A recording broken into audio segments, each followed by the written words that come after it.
ये सलाह देना नारी का निंदा हो गया। यदि ये सलाह देना, यदि कबीर साहब ये सलाह दे रहे हैं कि साधना के मार्ग में चलने वालों, भक्ति के मार्ग में चलने वालों, साधना के मार्ग में चलने वाले अपने आप को स्त्री के संसर्ग से बचा करके रखना, क्योंकि वह तुम्हारे चित्त को भटकाने का कारण हो सकता है। कि किसी भी दृष्टिकोण से नारी का अपमान नहीं करना हुआ, बल्कि पुरुष को अपने चित्त भटकाने के कारण से बचने का एक प्रकार का सलाह हुआ। इसलिए कबीर साहब को नारी निंदक नहीं कहना चाहिए, वो नारी का निंदक नहीं। ठीक यही बात है कि कोई स्त्री शादी का किसी जाकर के कबीर साहब से प्रश्न करेंगे, हे गुरुदेव, मैं भक्ति के क्षेत्र में चलना चाहती हूँ, मैं साधना संयम के क्षेत्र में चलना चाहती, आगे बढ़ना चाहती हूँ, मैं सील और सदाचार का पालन करना चाहती हूँ। तो कबीर साहब उस स्त्री से कहेंगे कि तुम्हारे लिए पुरुष माया है, तुम उससे बच करके रहना। ये पुरुष का अपमान कहां से हो? वस्तुतः यहाँ पुरुष और स्त्री के अपमान का या किसी को नीचा दिखाने का, किसी को जलील करने का यहाँ उद्देश्य नहीं है। कबीर जैसे महामानव भला किसी को जलील कैसे कर सकते हैं? कबीर जैसे महामानव जो सबको, बटे हुए लोगों को एक समानता के धरातल पर लाना चाहता है, जो ऊंच और नीच के हिस्से में बटे हुए लोगों को एक मनुष्यता के धरातल पर खड़ा करना चाहता है, क्या वही कबीर साहब स्त्री और पुरुष में छोटे और बड़े का मूल्यांकन करेंगे? इतनी सी बात समझ में नहीं आती। दूसरी बात, दूसरा संदर्भ आप यह समझने की कोशिश कीजिए कि किसी जगह पर आपको लगता भी है कि कबीर साहब ने स्त्री को माया कहा, ठगनी कहा, कामनी कहा, तो एक बात मैं आपसे कहता हूं, बात आदरणीय प्रोफेसर साहब से मेरी हो रही है। मैंने कहा सर एक बात बताइए, एक डॉक्टर साहब के पास एक डायबिटीज का पेशेंट गया है। डायबिटीज समझते हैं हिंदी में जिसको चीनी बीमारी कहते हैं, उसी का अंग्रेजी नाम है डायबिटीज। तो एक डायबिटीज का पेशेंट डॉक्टर साहब के यहाँ गया। डॉक्टर साहब देख रहे हैं उसका सब सारा जांच पड़ताल कर लेने के बाद पता चला कि डायबिटीज हो गया है। संजोग ऐसा है कि डॉक्टर साहब के टेबल पर 2-4 किलो रसगुल्ला रखा है। तो इलाज करते करते उसके बाद रोगी की नजर पड़ गई रसगुल्ला के ठेले पर। तो रोगी पूछता है कि डॉक्टर साहब अगर वो खाए में ठीक है कि रसगुल्ला कहीं कहीं चल सकता है, नहीं चल सकता है। डायबिटीज का लेवल चूंकि उसका इतना बढ़ा हुआ है कि डॉक्टर साहब कह रहे थे कि डायबिटीज आपकी आखिरी स्टेज पर पहुंची हुई है। रसगुल्ला खाने की तो बात छोड़िए, रसगुल्ला की तरफ देखना भी पाप है। देखिएगा तो भी खबर चढ़ जाएगा। आप रसगुल्ला को रसगुल्ला मत मानिए, आपके लिए वो रसगुल्ला जहर है। डॉक्टर साहब ने किसे कहा? डायबिटीज के रोगी को कहा कि आप रसगुल्ला का नाम भी मत लीजिए, देखने और खाने की बात को छोड़ दीजिए। रोगी ने कहा क्यों डॉक्टर साहब? डॉक्टर साहब ने कहा रसगुल्ला आपके लिए जहर है, जहर के समान है, रसगुल्ला का नाम भी, चर्चा भी मत कीजिए। सवाल आपसे यह है कि क्या डॉक्टर साहब ने उस रसगुल्ला को जहर साबित कर दिया?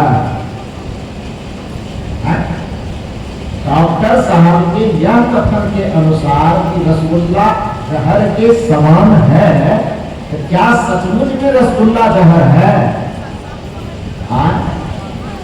तब फिर रसगुल्ला जहर कहा क्या? और यदि कहा तो क्या गलत कहा? रसगुल्ला जहर नहीं है, लेकिन उस डायबिटीज के पेशेंट डायबिटीज के रोगी के लिए रसगुल्ला क्या है? डॉक्टर यहां गलत नहीं बोला। डॉक्टर रसगुल्ला को जहर भी नहीं कह रहे हैं और डॉक्टर रसगुल्ला को जहर भी कह रहे हैं। जहर नहीं भी है और जहर है ही। जहर नहीं कब है? जब कोई स्वस्थ चित्त का आदमी हो तो उसके लिए रसगुल्ला कोई जहर नहीं है, उसके लिए तो रसगुल्ला एक मिठाई है। छत करके कोई खाता है, वो मस्ती लेता है चटका लाने में। लेकिन यदि किसी के अंदर चीनी की बीमारी पहले से बढ़ी हुई हो, तब उस रोगी के संदर्भ में रसगुल्ला क्या हो जाएगा? बात समझ में आएगी नहीं है? तो डॉक्टर यदि यह मना करे कि रसगुल्ला जहर है, तो वस्तुतः रसगुल्ला को जहर के दृष्टि से देखने की आवश्यकता नहीं है, बल्कि वहां पर यह देखा जाएगा कि निश्चित ही उस व्यक्ति को जहर कहा गया होगा जिस व्यक्ति के अंदर चीनी की बीमारी पहले से मौजूद होगी। ठीक उसी प्रकार से स्त्री अपने जगह पर माया नहीं है, स्त्री अपने जगह पर मोहनी नहीं है, स्त्री अपने जगह पर ठगनी नहीं है, स्त्री अपने जगह पर कामनी नहीं है। लेकिन जब कोई वैराग्य के मार्ग में चल रहा हो, भक्ति साधना और भजन के मार्ग में चल रहा हो, तो भक्ति साधना भजन के मार्ग पर चलने वालों के दृष्टिकोण से फिर वह स्त्री माया के रूप हो जाएगी, ठगनी और कामनी के रूप हो जाएगी। इसलिए उसको उससे बचने की सलाह दी जाती है। कोई स्त्री यदि वैराग्य के मार्ग में चले, कोई स्त्री यदि भक्ति के मार्ग में चले, कोई स्त्री यदि साधना के मार्ग में चले, तो फिर उसके लिए पुरुष भी ठगनी हो जाए, अब उसके लिए पुरुष ही माया हो जाए, अब उसके लिए पुरुष ही एक तरह से कामनी में कहिए, कामना कहिए, तो कामनी तो स्त्री हो जाएगा, उसका पुलिंग बना तो कामनी को कामना ही कर दीजिए, जो भी कहना है। तो मूल रूप से कहने का अभिप्राय यह है कि किसी भी शब्द की व्याख्या उसके संदर्भ को ध्यान में रख करके की जानी चाहिए। कबीर साहब जैसे समता दृष्टि रखने वाले महापुरुष स्त्री को नीचा कहते हुए कदापि नहीं हो सकता। वस्तुतः विद्वान लोग होता क्या है कि संतों की भाषा को समझने के लिए संत की ही दृष्टि चाहिए, क्योंकि संत केवल व्याकरण की भाषा नहीं बोलते, संत आत्मा की भाषा बोलते, संवेदना की भाषा बोलते। और जो संवेदना की भाषा है, कभी कभी वह वेद की भाषा से नहीं भी मिल सकता है, क्योंकि वेद की भाषा अलग होती है, वेदना की भाषा अलग होती है। वेद की भाषा कागज की लिखी हुई भाषा हो सकती है, लेकिन वेदना की भाषा आत्मा की भाषा होती है। और कबीर साहब कहते हैं, दुनिया के लोगों तेरे मेरे बात में तो इतना ही अंतर है, यही अंतर है सबसे बड़ा, कि तू कहता कागज की लिखी, मैं कहता मेरे आंखन देखी, तू कहता है वेद की लिखी और मैं कहता हूँ वेदना की लिखी, तो तेरा मेरा मनवा कैसे एक हो रे, तुम्हारा और हमारा विचार एक कैसे कर सकता है? ये अंतर तो होगा। तो कहने का मतलब कबीर साहब जिस आत्मिक ऊंचाई पर उठ करके जो बात कह रहे हैं, वैराग्य के धरातल पर बैठ करके जो बात कह रहे हैं, उस व्यक्ति को वासना के कीचड़ में डूब करके कोई व्यक्ति उसका मूल्यांकन करना चाहता कैसे होगा? कबीर साहब ने तो पहले ही समझा दिया कि हंसन की गति हंस ही जाने। यदि हंस की भाषा को समझना हो तो पहले आपको हंस की भूमिका बढ़ाना पड़ेगा, तब आप हंस की भाषा समझ पाएंगे। आप कौवा बने रह करके और हंस की भाषा का मूल्यांकन करना चाहेंगे, ये कदापि नहीं हो सकता। इसलिए कबीर के चिंतन और दर्शन का सही मूल्यांकन वही कर सकता है जो कबीर की तरह चरित्रता के धरातल पर, कबीर की तरह वैराग्य के धरातल पर, कबीर की तरह विवेक के धरातल पर स्थित होगा। वही व्यक्ति कबीर के दर्शन का मूल्यांकन कर सकता है, वही व्यक्ति कबीर साहब को समझ सकता है। जो केवल शब्दों की व्याख्या में कबीर साहब को तोड़ना चाहेंगे तो फिर उसको लगेगा कि माया महाठगनी हम जाने कह दिया, तो कबीर साहब ने नारी की निंदा कर दी। वस्तुतः कबीर साहब के शब्दकोश में निंदा नाम की कोई चीज है, किसी की निंदा नहीं करते, मंदिर की भी निंदा नहीं करते, मूर्ति की निंदा आलोचना करते हैं। ध्यान से निंदा अलग चीज होता है और आलोचना अलग चीज होता है। किसी भी चीज की प्रगति के लिए, चाहे वो वैचारिक प्रगति हो, कि सामाजिक प्रगति हो, कि राजनीतिक प्रगति हो, कि आर्थिक प्रगति हो, कि नैतिक प्रगति हो, किसी भी प्रगति के लिए आलोचना परम आवश्यक है। आलोचना नहीं होगी, विचारों पर चिंतन नहीं होगा, विचारों की समीक्षा नहीं की जाएगी, तो फिर प्रगति अवरुद्ध हो जाएगी, प्रगति होगी ही नहीं। कबीर साहब की प्रगतिशील चेतना के एक प्रकार से प्रतीक है, एक प्रकार से सूचक है। इसलिए कबीर के चिंतन में आलोचना तो है, कबीर साहब के दर्शन में आलोचना तो है, लेकिन कबीर साहब के दर्शन में निंदा है ये नहीं कहा जा सकता। और जिस व्यक्ति को निंदा और आलोचना का फर्क समझ में नहीं आता है, वह कबीर साहब को कभी समझ ही नहीं सकता है। ये मेरा कहना है, ये कह सकता है। पहले आपके पास इतनी साहित्यिक दृष्टिकोण चाहिए कि आप निंदा में और आलोचना में फर्क कर सकें। और जब आपको ये पता ही नहीं कि आलोचना क्या चीज होगी, और आलोचना निंदा करने के लिए कुछ मिले लगे, निंदा करने से पाप चढ़ता है और आलोचना करने के लिए पैसा मिलता है। PhD करता है लोग, जो शिक्षा का सबसे उच्चतम स्तर की परीक्षा होती है या उच्चतम स्तर की शिक्षा होती है, आप बताइए कि PhD करने का मतलब क्या है? विशुद्ध आलोचना ही तो है कि उसके विरुद्ध के जितने विचार अब तक में सामने आए हैं उन विचारों को काटते हुए, छांटते हुए अपने एक नए विचार को, उस विचारों पर नए विचार को देना, यही तो शोध का एक उद्देश्य होता है। और ये शोध करने के लिए आपको पता होना चाहिए, UGC के तहत जब व्यक्ति नेट JRF निकालता है तो सरकार आलोचना करने के लिए जो फेलोशिप देता है, जो छात्रवृत्ति के लिए एक तरह से देते हैं, कितना अमाउंट होता पता है? 30 से 35 लाख के आसपास रुपया देती है। बढ़िया से सुने कि नहीं सुने? कितना रुपया देती है? 30 से लेकर के 35 लाख रुपया सरकार देती है। इसलिए जिसको आप निंदा समझते हैं ना, जिसको आपकी भाषा में, जो निंदा नहीं होता वो आलोचना होता है, लेकिन आपकी भाषा में जो आप लोग कहते हैं कि लोग कबीर साहब को किसी का निंदा नहीं करता, कबीर पंक्ति से बड़ा निंदा करता, तो वस्तुतः आप जिसे निंदा करें वो निंदा नहीं होता, वो आलोचना होता है। लेकिन आप आलोचना की भाषा कभी सुने ही नहीं है, आपके माथे में आलोचना का मतलब क्या होता है कभी जानते ही नहीं है, इसलिए आपको आलोचना भी निंदा के जैसी लगती है। लेकिन यदि आपके पास समझ हो जाए तो आप जानिए कि निंदा करना बेशक एक पाप है, निंदा करना एक अधर्म है, लेकिन जब आलोचना की जाती है तो मैंने कहा कि वह आलोचना शिक्षा के क्षेत्र में, चिंतन के क्षेत्र में इतना उच्च चीज होता है कि उसको करने के लिए सरकार एक एक विभाग में 35-35 लाख एक एक विद्यार्थी को रुपए देता है। तो भला 35 लाख रुपए लोग निंदा करने के लिए देता है? किसलिए देता है? सरकार का पूरी पालन हो गया, वो समीक्षा करने के लिए, वो शोध करने के लिए देता है। शोध, समीक्षा और मूल्यांकन तब तक नहीं हो सकता जब तक पूर्व में कही गई किसी धारणा, किसी बात, किसी तथ्य पर आलोचना नहीं होगी, जब तक उसमें खींचतान नहीं होगा, जब तक उसमें वाद विवाद नहीं होगा, तब तक उसमें से संवाद का कोई निष्कर्ष नहीं निकलेगा।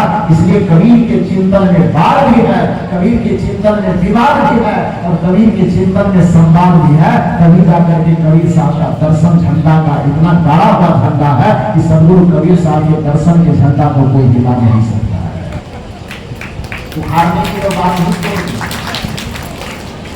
उखाड़ना तो खैर बहुत दूर की बात हो गई, हिलाना तो कहने का ये अभिप्राय है कि सदगुरु कबीर साहब हर एक मनुष्य के बीच में, चाहे वह वर्ग के नाम पर हो, वर्ग के नाम पर हो, हिंदू मुसलमान के नाम पर हो, स्त्री पुरुष के नाम पर हो, जहां कहीं भी कबीर साहब की दृष्टि गई और मनुष्य को ऊंच नीच की खाई में पटा हुआ देखा, कबीर साहब सबको एक धरातल पर लाते हैं।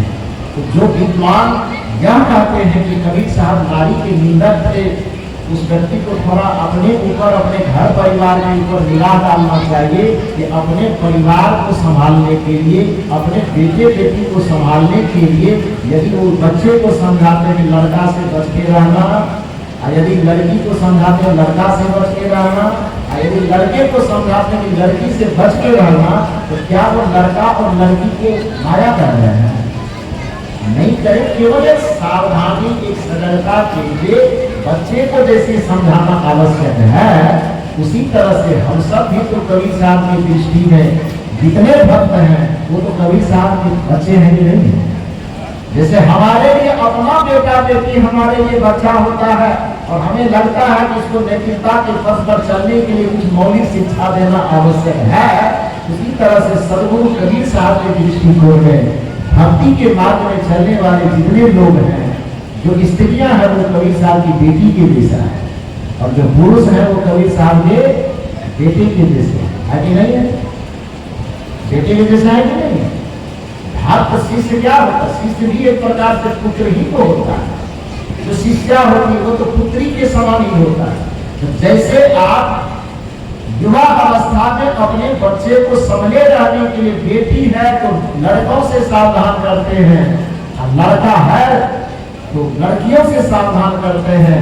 उसी तरह से कबीर साहब के भक्त के रूप में जो उनकी बेटे और बेटियां हैं, भक्ति के मार्ग पर सावधानी पूर्वक चल सके, भक्ति के मार्ग में उसका पैर इधर उधर वासना के कीचड़ में न फिसले, इसलिए लिए कबीर साहब ने अपने बेटे और बेटियों को समझाया, बेटों को समझाया कि माया स्त्री के चक्कर में मत फंसना, और अपने बेटियों को समझाया कि तू पुरुष के चक्कर में मत फंसना। वस्तुतः या किसी को नीचा दिखाने की बात नहीं है, बल्कि भक्ति के मार्ग में सावधानी का एक माध्यम है।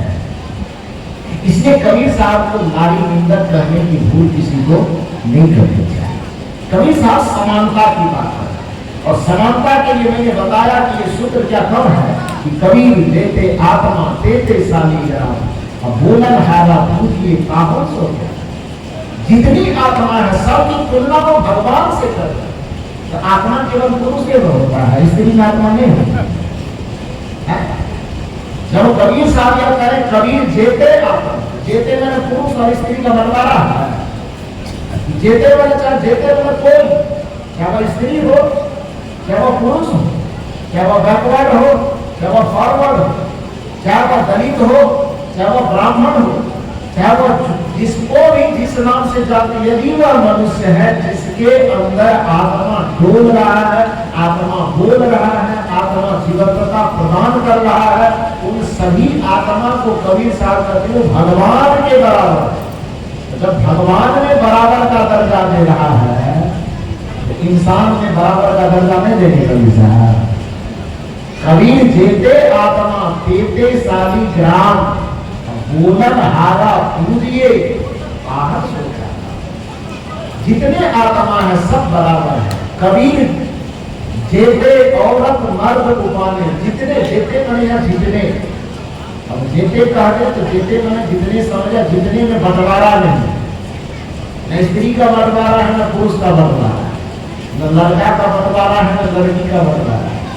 जेते औरत मर्द उपाने, औरत का भी नाम लिया, मर्द का भी नाम लिया। जेते औरत मर्द उपाने सो सब रूप तुम्हारा, एक समान रूप है, कोई कम नहीं कोई ज्यादा नहीं। कबीर पौरा अल्लाह राम का सो गुरु पीर हमारा। कबीर साहब कहते हैं कि वो भगवान के स्वरूप भगवती के स्वरूप जो है, कबीर शरीर को अपने माता और पिता के समान, संरक्षक समान, गुरु समान समझ करके कबीर कहते हैं हम तो सबके बच्चे हैं, सबका समान आदर करते हैं। इसलिए कबीर साहब को किसी का निंदक कहना, किसी को नीचा दिखाने वाला कहना, ये एक प्रकार की गहरी नासमझी है। इस नासमझी से व्यक्ति को बचने का प्रयास करना है। मैंने निवेदन आपसे यह किया कि हमारे यशीन साहब यशेंद्र साहब की बड़ी सुंदर बात कह रहे थे कि कबीर साहब के दर्शन का, कबीर साहब के संदेश में जो बातें आती है, कई बातें आ सकती हैं, कई संदेश उनके हो सकते हैं, लेकिन उसमें एक प्रमुख संदेश है समानता, जिसमें चाहे वह मानव के जातीय आधार पर भेद हो, वहां समानता की बात कबीर साहब करते हैं। वहां पर ऐसा प्रश्न वह करते हैं ऊंच नीच का भेद मानने वालों के साथ, कि उस ऊंच नीच के भेद को मानने वाले लोग आज तक कबीर साहब के सामने खड़े होकर के कबीर साहब के प्रश्न का जवाब नहीं दे पाए। और प्रश्न क्या था? तो प्रश्न था कि एक एक त्वचा हार वरमुद्रा एक रुधिर एक गोदा। अरे भैया, जो वर्ण के नाम पर, वर्ग के नाम पर, जाति के नाम पे ऊंच नीच का भेद करते हो, जो किसी को छोटा किसी को बड़ा कहते हो, किसी को नीच किसी को ऊंच कहते हो, किसी को छूट किसी को अछूत कहते हो, इतने सारे विभाजन रेखा खींच रखे हो समाज